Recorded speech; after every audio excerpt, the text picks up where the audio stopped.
So I was reading a blog the other day, and it was a blog that was written by a mother, a young mother, who had recently had another young woman come up and decided that she should give some advice to this young mother. Because this other young woman, though she wasn't a mother herself, she knew the proper way to raise a child. And so this woman had come up to this young mom and said, you know, I see what you have for your child there in those little packaged treats that you're giving them. You really shouldn't do that. You should make healthy, organic food for your child so that they'll be healthy and grow up strong.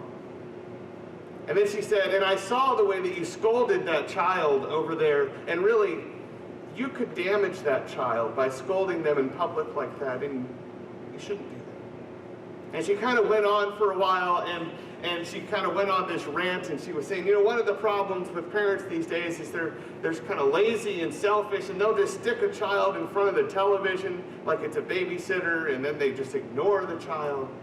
And she kind of went on, and this mother who's blogging this, she recounts all this, and she said, my response was, poor young woman. You have no idea. I used to be like you. I used to be like you. I used to think that I would only use cloth diapers, you know, and I would do all these great creative little crafts with my child all day long, and that would just be my whole day. And then I actually became a mother. And I found out that, you know, you don't really have time to make organic, healthy food for your kid all the time. Sometimes you have to go to the store and buy something. And, you know, sometimes your child acts up and, yeah, I scolded them. And I'll do it again, because they need to learn. They said, I'll admit, I even sometimes will put the child in front of the television for a little while because I needed to get something done, and I can't get anything done when the child is following me around the whole time. Right? What is the difference between these two women? Experience. Right? One had, you know, maybe she'd read a few articles, maybe even a whole book about how to parent a child, and she thought she had it down. The other had actually been a parent. She had actually, you know, gone through this process of raising the child and learned that sometimes things in life don't work out exactly the way that we might think. You know, we've come into this Advent season this week. This week is the first Sunday of Advent, and we're looking forward to Christmas, right? And what is Christmas? Christmas is the coming of the Son of God, not just to save us, but he comes as a person, as a human being. He is incarnated as one of us. Think about that for a minute. The Son of God, God himself, has become a person, one of his creation, like one of his creation. And that's an amazing thing. That's an amazing thing that God would do something like that. And he wouldn't just stay on his throne and find some other way to just save humanity so he didn't have to go through all of that. No, he came and he became a man. He walked in our shoes. He lived a life like we do. Our text for today is from Hebrews chapter 4, verses 13 through 16. It says this. It says, nothing in all creation is hidden from God's sight. Everything is uncovered and laid bare before the eyes of him whom we must give account. Therefore, since we have a great high priest who has ascended to heaven, Jesus, the Son of God, let us hold firmly to the faith we profess. Now catch this. For we do not have a high priest who is unable to empathize with our weakness. But we have one who has been tempted in every way, just as we are. Yet he did not sin. Let us then approach God's throne of grace with confidence, so that we may receive mercy and find grace to help us in our time of need. We have a God. We have one who is sitting on a throne, but he is not one who is unable to empathize with us. He has lived this life. He has walked this earth. He knows what it's like. It says that he empathizes with us in our weakness. The all-powerful, almighty God knows what it's like to be weak because he became one of us. You know, sometimes in the church we'll talk about the humiliation of Christ, the humiliation of Jesus, and then the exaltation. Right? When I talk about the humiliation, what does that bring to mind to you? If I say the humiliation of Jesus, the humiliation of Christ, what do you think of? You can answer. The throne, the thorny crown. The crown of thorns, right? Him being scorned, him being mocked, beaten. Right? That's what most of us will think of. We think of Jesus being beaten, being mocked, being put on a cross as the humiliation, and yet the humiliation actually starts much sooner than that. The humiliation of Christ begins the very moment he became a human. The God of the universe became a lowly human. He humbled himself.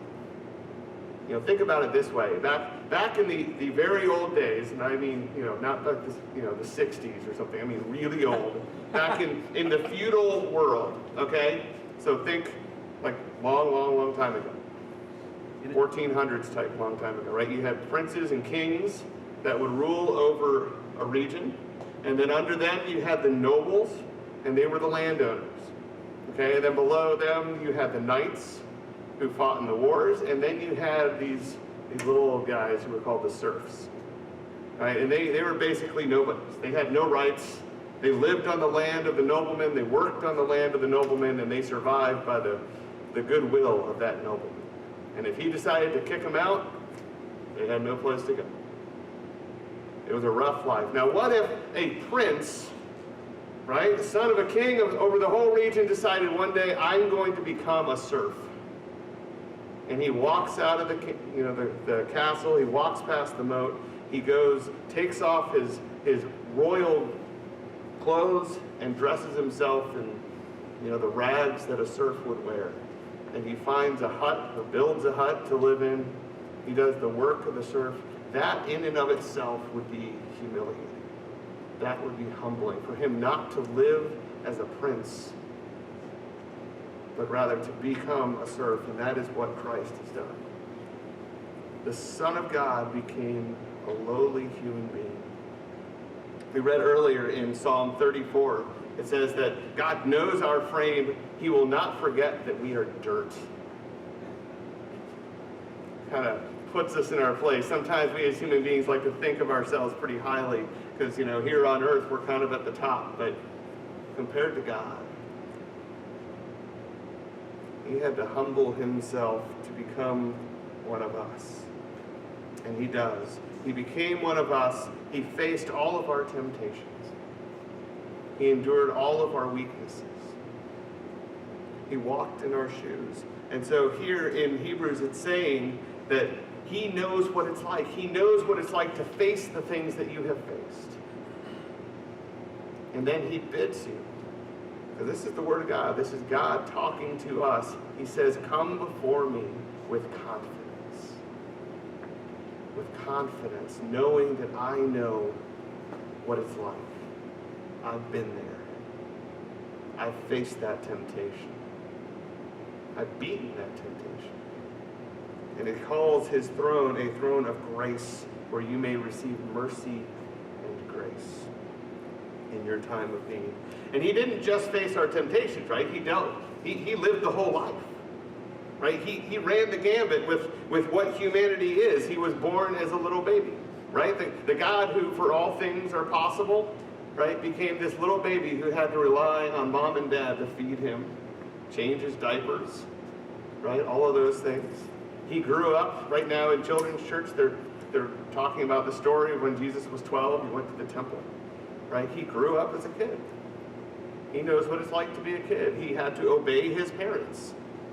He created them, and he has to obey them now because he submitted himself like that. In our gospel reading, we talked about how Jesus felt the pain, the emotional pain and sorrow of the people when they had lost Lazarus. When he ran into Mary, and he saw her weeping, it says that he was very troubled. His heart broke for her, and he wept. He has felt our emotions. He has felt physical pain. You know, he was beaten. When that crown of thorns went in, he didn't just suddenly go into God mode and say, hey, this doesn't hurt me at all. He felt it. He felt the pain. It hurt. He had to sleep. He had to eat. And he died. He died on that cross. A real death. He experienced what it's like to be human. He walked in our shoes. And he knows what it's like to be each one of them. He understands. He has been there. Whatever it is that you're facing, right, whether it's a struggle against sin, whether it's stress, whether it's emotional difficulties, trying to fit in, whatever it is, he empathizes, he understands. He's been there. And he says, come to me. Come to me. Come before my throne. It is a throne of grace. It is a throne of mercy. I am here for you in your time of need. God has walked in our shoes. He knows what it's like. Now, he also calls us to walk in the shoes of others. He calls us to incarnate into other people's lives, if you will. Right? We are to walk with other people. We are to get into their lives, to get our hands a little dirty. Struggle with them. Celebrate with them when it's good. Cry with them when it's rough. Help them face those temptations. Now, we don't have to walk into the sin. Jesus didn't sin, but he faced the temptations. And he calls us to get into the lives of others. Not just to sit back here and say, hey, I got it all good. I'm a Christian. I believe. It's all good. I don't have anything to worry about. Meanwhile, there are people all around us who are hurting, who are suffering, who are dealing with issues, who don't have, or at least don't know about Christ there for them. And we are called to come into their lives, to live, not just simply preach at them, not just simply tell them about some truths, but to live it with them. Think about it this way. Who impacts you more? Okay? If you had a famous person, maybe some rich movie star who makes more in a movie than we're going to make our entire lives, you have a little 30-second commercial about the plight of the homeless. Someone whose normal struggles is something like, hey, my personal assistant didn't get me the right kind of coffee today. Does that get you? Or maybe someone more like Mother Teresa, who literally humbled herself and went and lived with the people. She left everything behind and said, I'm just going to live with them. The poor, the outcast, the sick. I'm just going to be there with them. I'm going to become one of them. I'm going to love them. I'm going to struggle with them. I'm going to celebrate with them. I'm going to hold them. I'm going to hug them. When she talks, you know that she's talking out of experience. You know that she is one who understands, who is an advocate. And I guarantee you that the people that she was with knew that she loved them. And when she would talk to them about Jesus, they didn't just hear about a God who loved them, they saw what that meant in the life that she had. She went and she became a part of their lives. She was incarnated into their lives in order to show them the love of Christ. And that's what we're called to do. God, he came and walked in our shoes, and he says, go ahead and walk in their shoes. We're disciples, right? We're followers. We emulate Christ. And I just find it amazing that God, he would become like us. He lived our life. He faced our temptations. He ate our food. He experienced our love. He suffered our sorrows. He felt our pain. He died our death so that we could live his life, so that we could eat his holy food, so that we could be forgiven of when we fail those temptations, so that we can no longer have to suffer through pain and sorrow, but we can experience his love and his joy. And so we can live his eternal life. that is what it means, that Jesus became man. Because now we know that we have a God who empathizes with us. And we can go before his throne with confidence. Whether it's a need, whether it's confessing, whatever it is. And know that we will receive grace and mercy. And I pray that we also have the love and the compassion for our neighbors and our friends to be willing to step into their lives as well. And show them the God who is willing to come down for us. Amen.